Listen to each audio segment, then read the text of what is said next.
Hello friends, welcome to the galaxy of geometrics. आज हम GIS database और database management system के बारे में समझेंगे। जैसे हमें पता है कि डेटाबेस कैसे क्रिएट करते हैं, हमने प्रीवियस लेक्चर में देखा था हमारे पास, और क्या क्या हमारे पास स्पेशल और कैटेगरिकल रिलेशनशिप होता है हमारे पास, वो चीज़ हमने देखी थी। आज हम देखेंगे जीआईएस का डेटाबेस और उसका जो मैनेजमेंट सिस्टम में कैसे होता है हमारे पास। ठीक है, तो जीआईएस का पता है हमारे पास ह्यूज अमाउंट ऑफ डेटा को स्टोर करता है, मैनेज करता है हमारे पास, फिर उसको प्रोसेस भी करता है। तो हमारे पास इतने ह्यूज अमाउंट को एक प्रॉपर ऑर्गेनाइजेशन वे में हमारे पास उसको स्टोर करना पड़ता है, जिससे कि हम डेटा जिस पे हमें ऑपरेशन को अप्लाई करना है वो ईजिली हमारे पास रिट्रीव हो सके हमारे पास। ठीक है, तो जीआईएस क्या, data are collected from various sources. A large portion of this data is managed in databases. The database approach provides a robust method to data organization and processing in the computer. तो data को organise करने का काम किसका है हमारे पास? GIS database का हमारे पास। ठीक है, फिर उसको डेटा को प्रोसेस करता है हमारे पास कंप्यूटर के अंदर, हमारे पास जीआईएस सिस्टम के अंदर। However, it also requires more effort and resource to implement, and therefore the design and building of GI database is an elaborate process by necessity. तो जिस पर्पज के लिए हमारे पास डेटा का प्रोसेस करना है, हमारे पास जो आउटपुट हमारा रिक्वायरमेंट है, उसके बेसिस पे हमारे पास एक डेटाबेस को डिजाइन किया जाता है कि हमारे पास जो एफिशिएंटली डेटा को हम इजीली रिट्रीव कर सकें, प्रोसेस कर सकें, और जो थीम है हमारे पास, जो स्पेसिफिक पर्पज है, वो हम अचीव कर सकें हमारे पास। ठीक है, तो डेटाबेस को साथ साथ हमारे पास कुछ जो रिसोर्सेज हैं और ज़्यादा एफर्ट चाहिए होता है, इसलिए उसको डिजाइन करना या डेटाबेस को उसको क्रिएट करना हमारे पास एक एलेबोरेट प्रोसेस होता है हमारे पास। Database offer more than just a method of handling the attributes of spatial entities. They can help to convert data into information with a value. तो जैसे कि हमने डिफरेंस देखा था कि डेटा में क्या अंतर है, और इन्फॉर्मेशन मतलब कि जो आउटपुट निकलता है वो यूजफुल होना चाहिए यूजर के लिए हमारे पास। Information results from the analysis or organization of data, and in a database data can be ordered, reordered, summarized and combined to provide information। मतलब कि जो भी डेटाबेस है वो डेटा को ऑर्डर भी कर सकता है, रीऑर्डर अपनी रिक्वायरमेंट के हिसाब से। ठीक है, तो कंबाइन करता है जिससे कि इन्फॉर्मेशन जो हमारे पास आउटपुट निकले वो हमारे पास यूजफुल हो हमारे पास, क्योंकि जो भी डेटा होगा उसको स्टोर करना पड़ेगा, साथ के साथ उसको प्रोसेस करना पड़ेगा हमारे पास। तो वो सारी फैसिलिटी कौन प्रोवाइड करता है? डेटाबेस प्रोवाइड करता है। ये database can perform sorting, ordering, conversion, calculation, minimum value हो गई, मैक्सिमम वैल्यू हो गई, एवरेज वैल्यू हो गई, फिर उसकी समरी हो गई, वो सभी क्या डेटाबेस के थ्रू होता है हमारे पास। ठीक है, with the additional mapping capabilities of GIS, the location of the points with particular information can be mapped. For making decisions, the GIS need information derived from the stored data in the database. तो information के लिए हमारे पास GIS को किसकी help की requirement रहती है? Database की हमारे पास। ठीक है, तो GIS डेटाबेस देख लेते हैं। हमारे पास तीन तरीके से होता है हमारे पास सॉर्टिंग ऑफ डेटा। सबसे पहले हमारे पास की एक collection of multiple files made up of three basic types of file structure for storage, retrieval and organization of data. उसको क्या कहते हैं? हम डेटाबेस कहते हैं, जो कि तीन वे में हमारे पास सॉर्ट आउट करता है डेटा को। सबसे पहले सिंपल लिस्ट में हो सकता है हमारे पास डेटा, ऑर्डर सिक्वेंशियल फाइल्स में हो सकता है, या फिर इंडेक्स्ड फाइल्स में हो सकता है हमारे पास। सिंपल लिस्ट का मतलब है कि जो भी डेटा आएगा उसको सिंपली लिस्ट के तौर पे हमारे पास स्टोर करता है हमारे पास, और फिर जो भी हमारे पास डेटा नया ऐड होता है उसको हम लास्ट में रखते हैं हमारे पास फाइल के। ठीक है, और in such files it is easier to add data, क्योंकि हमारे पास क्या है, लास्ट में जो भी डेटा ऐड होगा उसको एंड पे रख देंगे हमारे पास। तो ऐड करना डेटा इजी होता है, लेकिन रिट्रीव करना हमारे पास वो एफिशिएंटली नहीं होता है हमारे पास। For this reason in a large data set searching a particular item takes a long time. क्योंकि जो भी डेटा होगा उसको सिंपल लिस्ट में स्टोर करते हैं हमारे पास, फिर जब नया डेटा होगा उसको लास्ट में हम ऐड करते जाते हैं। अब इसमें से हमें किसी भी डेटा को प्रोसेस करने के लिए रिट्रीव करना है, निकालना है उसको, जिस पे हम प्रोसेसिंग करके आउटपुट निकाल सकें, तो उस डेटा को रिट्रीव करने के लिए हमारे पास काफ़ी लंबा टाइम लगता है और एफिशिएंटली भी नहीं होता है। तो कोई भी अगर हमारे पास मान लीजिए एन डेटा आइटम्स स्टोर किए गए हैं हमारे पास, और एक सिंगल आइटम को सर्च करना है, तो हमारे पास जनरली n+1/2 ऑपरेशंस उसको रिक्वायर्ड रहेंगे कंप्यूटर को, जिससे कि वो एक सिंगल आइटम को रिट्रीव कर सके हमारे पास। तो अगर हम मानते हैं कि 1 second to read a card, मतलब एक कंप्यूटर जो है वो 1 सेकेंड लेता है किसी भी कार्ड को रीड करने के लिए जिसके अंदर डेटा स्टोर है, और सर्च करता है हमारे पास किसी पर्टिकुलर या सिंगल आइटम के लिए, और डेटा हमारे पास कितना है?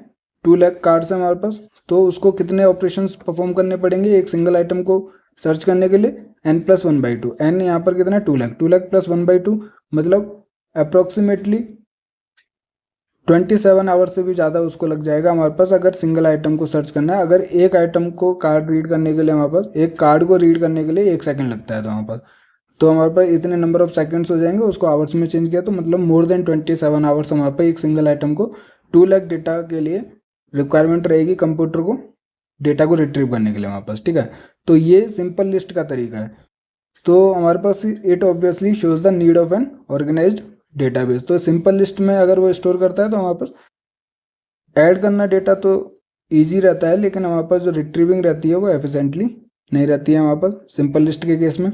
ऑर्डर सीक्वेंशियल फाइल्स के केस में देखते हैं कि डेटा जो अरेंज किया जाता है वो अल्फ़ाबेटिकल ऑर्डर में किया जाता है। नाम से पता चल रहा है हमारे पास ऑर्डर सीक्वेंशियल फाइल्स।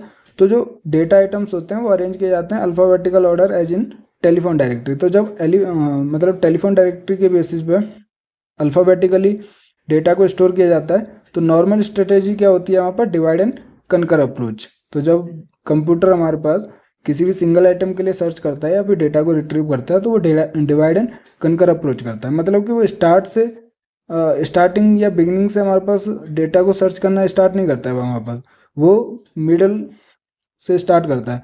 मतलब हमारे पास जो भी डेटा स्टोर किया जाता है, ठीक है, तो स्टार्टिंग डेटा से वो सर्च नहीं करेगा। जैसे सिंपल लिस्ट में हमारे पास इसको सर्च करेगा, ये डेटा नहीं है, ये डेटा नहीं है, हमें कोई भी डेटा रिक्वायर रहता है हमारे पास, तो n+1/2 ऑपरेशंस जो है हमारे पास फॉलो करने पड़ते हैं हमारे पास, ठीक है। बट ऑर्डर सीक्वेंशियल फाइल्स में हमारे पास A B C D मतलब कि अल्फ़ाबेटिकली उसको स्टोर किया गया डेटा को। तो हमें ये पता है कि अगर ई वर्ड से स्टार्ट हो रहा है तो ये जो सर्चिंग करेगा वो सेंटर से करेगा हमारे पास, मिडल से करेगा, ना स्टार्टिंग से ना एंड से हमारे पास। तो मिडल वाला जो रहेगा उसके ऊपर वैल्यू या फिर डेटा लाई करेगा या फिर उसके नीचे डेटा लाई करेगा, क्योंकि अल्फ़ाबेटिकली हमें पता है कि अगर ई है तो सेंटर से ऊपर लाई करेगा, तो ऊपर वाले डेटाज के अंदर वो सिंगल आइटम को सर्च करेगा, ठीक है। और अगर जेड सर्च करेगा तो बिलो वाले में सर्च करेगा हमारे पास। तो ये एक एग्जांपल है कि मिडल से सर्च करता है हमारे पास। ऑर्डर सीक्वेंशियल फाइल्स में डिवाइड एंड कंकर अप्रोच कहते हैं हमारे पास।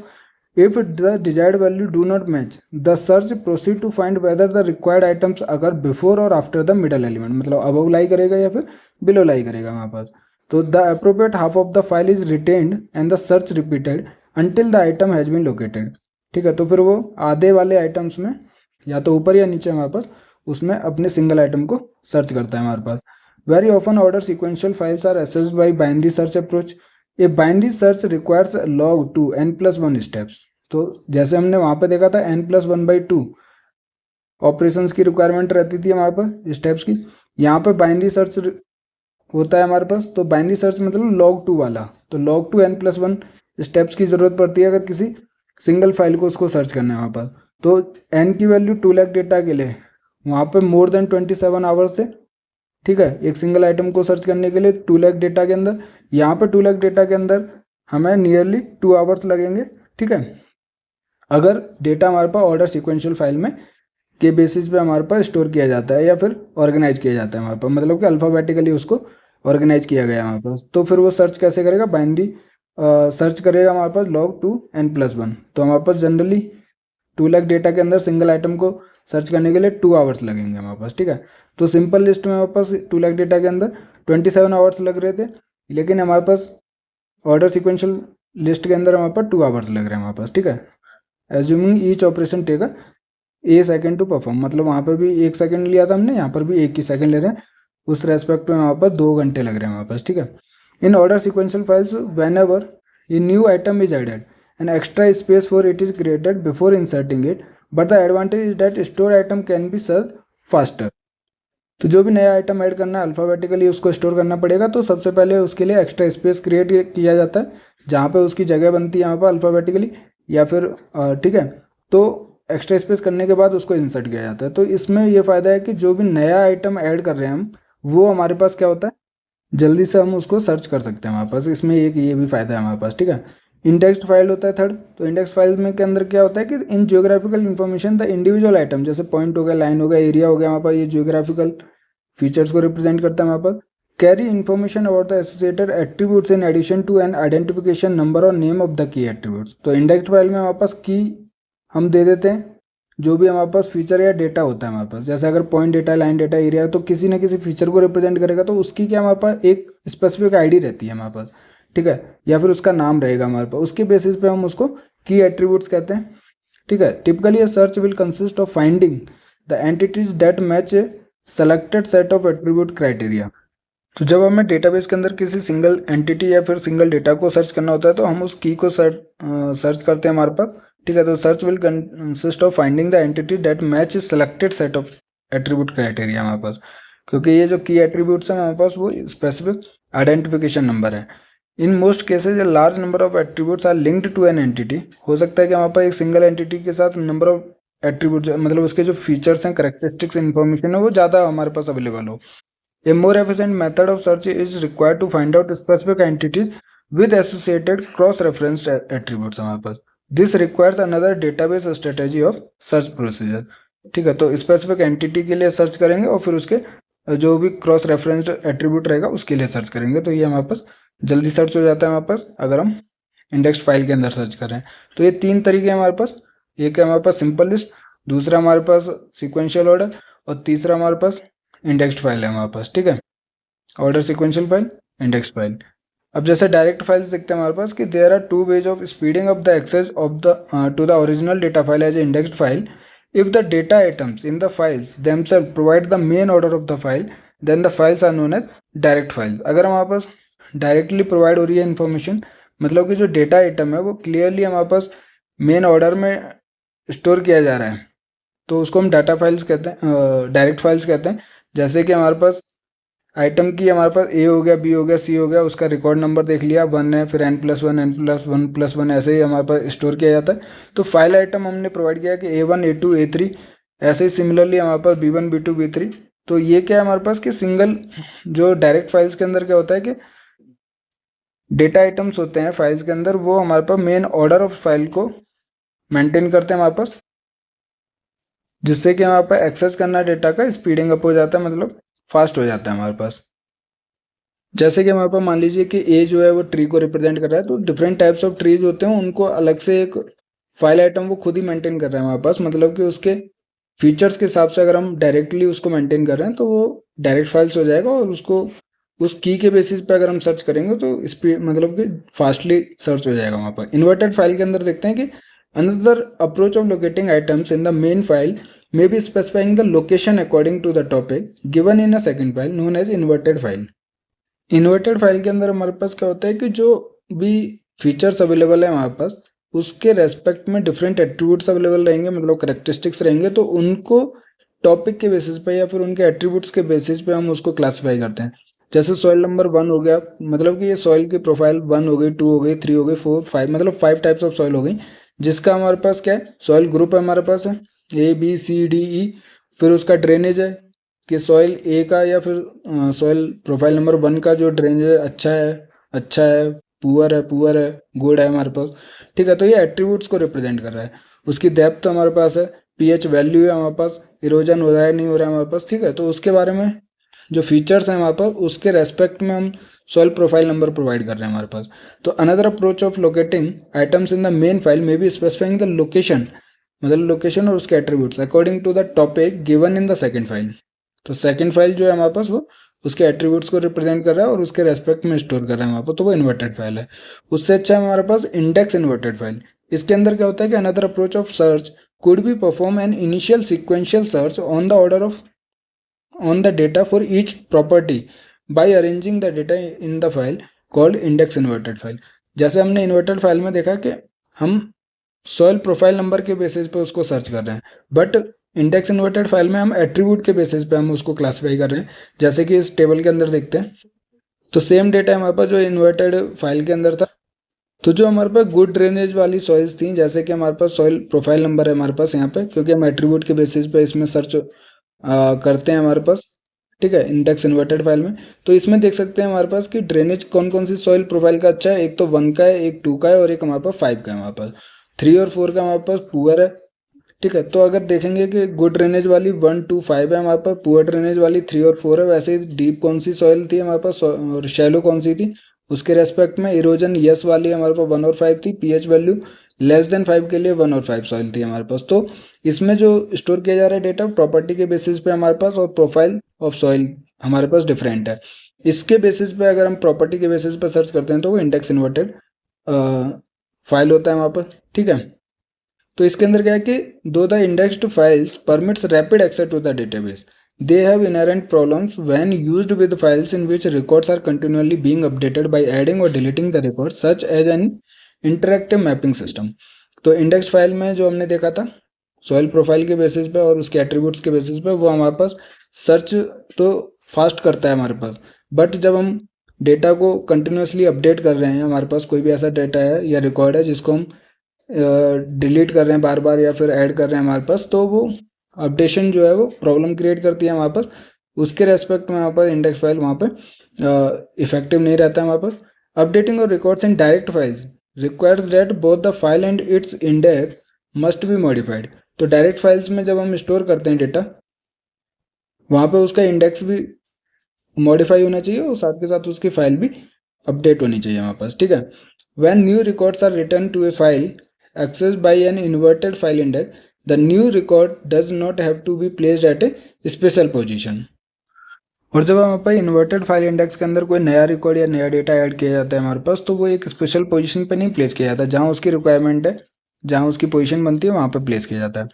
The new record may be simply added to the end of the file but the index must be updated. मतलब कि हम उस नए डेटा को इन्वर्टेड फाइल इंडेक्स के अंदर लास्ट में रख सकते हैं, लेकिन उसके जो प्रॉपर्टीज हैं, जो उसके इंडेक्स है हमारे पास, ठीक है, उनको अपडेट करना मस्ट है हमारे पास। File modification may be an expensive affair when dealing with large data files particularly in an interactive environment. तो अगर लार्ज या फिर huge amount of data available है तो उसका फाइल मॉडिफिकेशन हमें कॉस्टली पड़ सकता है हमारे पास, ठीक है। Another disadvantage of indexed files is that very often data can only be accessed through the key content in the index file. Other information may be retrieval using sequential search methods.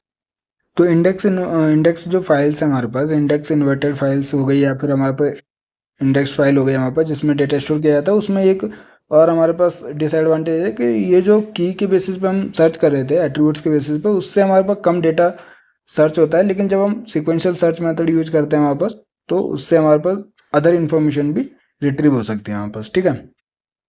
तो ये हमारे पास database के मतलब के कैसे store करता है हमारे पास, उसके वेज थे, 3 वेज देखे हमने। फिर उसके बाद हमारे पास इंडेक्स फाइल्स के क्लासिफिकेशन देखे। अब हम DBMS के बारे में थोड़ा सा देख लेते हैं। उसके बाद हमारे पास जो इसके क्लासिफिकेशन है, जो 4 टाइप के हमने देखे थे, हायरार्किकल, और हमारे पास नेटवर्क डेटा हो गया, रिलेशनल डेटा हो गया, या फिर ऑब्जेक्ट ओरिएंटेड डेटा हो गया, तो उनके बारे में हम नेक्स्ट लेक्चर में देखेंगे। आज DBMS के बारे में देखते हैं कि DBMS जो होता है वो एक तो मैनेजमेंट सिस्टम होता है जो डेटाबेस को मैनेज करता है हमारे पास। तो एक computer program that is design to store and manage large amounts of data is called database management system हमारे पास। The overall objective of a DBMS is to allow users to deal with data without needing to know how the data are physically stored and structured in the computer। मतलब कि जब हम GIS system के अंदर कोई भी operation को perform करते हैं तो उससे हमें डेटा कैसे स्टोर है, क्यों स्टोर है, कहाँ स्टोर है, हमें उससे लेना देना नहीं होता है। हमारे पास क्या है कि डेटा को प्रोसेस करना है, अपनी रिक्वायरमेंट के बेसिस पे अपना आउटपुट निकालना है। तो ये जो डेटा को मैनेज करना, उसको स्टोर करना, उसको ऑर्गेनाइज करना, मतलब कि स्ट्रक्चर्ड जो रहता है डेटा का उसको अच्छे से मैनेज करना, वो सारा काम जो होता है वो डेटाबेस मैनेजमेंट सिस्टम का होता है। हम बस डेटा वहाँ से रिट्रीव करते हैं उस डेटाबेस से और फिर अपना जो भी प्रोसेस होता है उसको फॉलो करते हैं हमारे पास, ठीक है। तो ये DBMS must allow the definition of data and their attributes and relationships. तो जो भी रिलेशनशिप है वो भी हमारे पास प्रॉपर मेंटेन किया जाता है हमारे पास DBMS के थ्रू, ठीक है। उसके जो भी एट्रीब्यूट्स हैं, करेक्टरिस्टिक्स हैं, वो हमारे पास स्टोर किए जाते हैं, as well as providing security and an interface between the end users and their applications and the data themselves। तो जो भी हमारे पास उसके एप्लीकेशन हैं, चाहे यूजर है हमारे पास, उसके बीच का जो इंटरफेस है वो भी बहुत स्मूथ रहता है हमारे पास और ईजिली अवेलेबल रहता है डेटा जो भी हमारे पास रिट्रीव करना होता है हमारे पास, ठीक है। फंक्शन जो है DBMS का वो देख लेते हैं। एक तो सिक्योरिटी भी प्रोवाइड करता है DBMS, तो file handling and file management, adding, updating and deleting records, information extraction from the data मतलब रिट्रीब्यूशन ऑफ डेटा, ठीक है। मेंटेनेंस ऑफ डेटा सिक्योरिटी और इंटीग्रिटी मतलब रिलेशनशिप भी वो फॉलो करता है हमारे पास। उसके बाद एप्लीकेशन बिल्डिंग करता है हमारे पास। तो ये फंक्शंस डीबीएमएस के बहुत इंपॉर्टेंट है। अब डीबीएमएस जो है डेटाबेस के models, A database model is the theoretical foundation of the database and fundamentally determine the manner in which a data can be stored, organized and manipulated in a database system. It thereby defines the infrastructure offered by a particular database system. तो main जो भी data हमारे पास huge amount of data होता है वो store किया जाता है, प्रॉपर वे में ऑर्गेनाइज किया जाता है और जो भी रिकॉर्ड्स हैं उसको मॉडिफाई और अपडेट किया जाता है with the help of database हमारे पास, ठीक है। तो databases can be organized in different ways known as database models. तो जो डेटाबेस है कैसे कैसे हमारे पास डेटा को ऑर्गेनाइज करता है हमारे पास, उसको देख लेते हैं कि the database models are relational, network, hierarchical and object oriented. तो हायरार्किकल के अंदर क्या रहेगा कि जो रिकॉर्ड्स है वो फॉलो करता है पेरेंट चाइल्ड मतलब कि 1 to many रिलेशनशिप के ऊपर हमारे पास एक डेटा होगा, फिर उसके हमारे पास फिर क्लासिफिकेशन होगा हमारे पास, फिर फर्दर क्लासिफिकेशन होगा। तो ये क्या पेरेंट चाइल्ड जो रिलेशन है उसको फॉलो करता है हमारे पास, ठीक है। तो 1 to many रिलेशनशिप रहता है, इसके अंदर रिलेशन रहता है। नेटवर्क डेटा के अंदर जैसे इसके अंदर भी हम देख सकते हैं ये हमारे पास जो है वो हायरार्किकल है कि एक डेटा है फिर उसको फर्दर क्लासीफाई किया गया, फिर उसको फर्दर क्लासीफाई किया गया, तो पेरेंट चाइल्ड रिलेशनशिप है और हमारे पास 1 to many रिलेशन है। नेटवर्क डेटा के अंदर क्या ऐसे रिकॉर्ड किया जाता है डेटा को, which are classified into record types within pointers linking associated records. तो इसमें क्या है कि जो रिपीटेशन रहता है वो नहीं होता है हमारे पास। इसमें जो नेटवर्क डेटा है उसको लिंक किया जाता है विद अदर डेटा। मतलब इसमें अगर हम देखेंगे कि कोई भी पॉलीगन है, 2 पॉलीगन है, ए पॉलीगन है, बी पॉलीगन है, उसके लिए हमारे पास ये जो लाइन है, जो आर्क है वो कॉमन है हमारे पास, तो ये 2 बार स्टोर नहीं की जाएगी। ए पॉलीगन के लिए भी हम इसको लिंक कर देंगे और बी पॉलीगन के लिए भी हम इसको लिंक कर देंगे। अभी हम नेक्स्ट लेक्चर में देखेंगे कि जो रिपीटेशन ऑफ डेटा है वो नहीं होता है हमारे पास, के जो पॉइंटर और लिंकिंग होता है उसका यूज किया जाता है वहाँ पर डेटा को कनेक्ट करने के लिए, ठीक है। रिलेशनल डेटा है हमारे पास, तो जैसे हम यहाँ पे भी देख सकते हैं कि जो नेटवर्क डेटा है वो वहाँ पर पॉइंटर से लिंक किया जाता है वहाँ पर, ठीक है। फिर है रिलेशनल डेटा जो कि ऑर्गेनाइज किया जाता है by records in relations which resemble a table. तो रिलेशनल डेटा है कि टेबुलर फॉर्म में उसको मेंटेन किया जाता है, जो भी इसका की रहेगा हमारे पास उसके रेस्पेक्ट में, एट्रीब्यूट्स के रेस्पेक्ट में उसको डेटा को स्टोर किया जाता है। जब हम नेक्स्ट लेक्चर में डायग्राम देखेंगे, फिगर्स देखेंगे, अच्छे से समझ आएगा हमें, ठीक है। ऑब्जेक्ट ओरिएंटेड डेटा रहता है हमारे पास, are uniquely identified as individual objects that are classified into object types और classes according to the characteristic attributes and operations of the object. Object oriented data के अंदर क्या रहता है कि ऑब्जेक्ट जो फीचर रहता है उस पर फोकस किया जाता है, उसको इंडिविजुअली उसका क्या एट्रीब्यूट्स है हमारे पास, क्योंकि हमें पता है कि जियो रिलेशनल डेटा में हमारे पास स्पेशल और नॉन स्पेशल डेटा मतलब उसका लोकेशन इन्फॉर्मेशन और जो उसकी करेक्टरिस्टिक्स इन्फॉर्मेशन है वो डिफरेंट प्लेस पे स्टोर की जाती थी। बट ऑब्जेक्ट ओरिएंटेड डेटा के अंदर हमारे पास सेम प्लेस पे स्पेशल और नॉन डेटा स्पेशल जो नॉन स्पेशल डेटा जो है वो हमारे पास एक साथ स्टोर किया जाता है।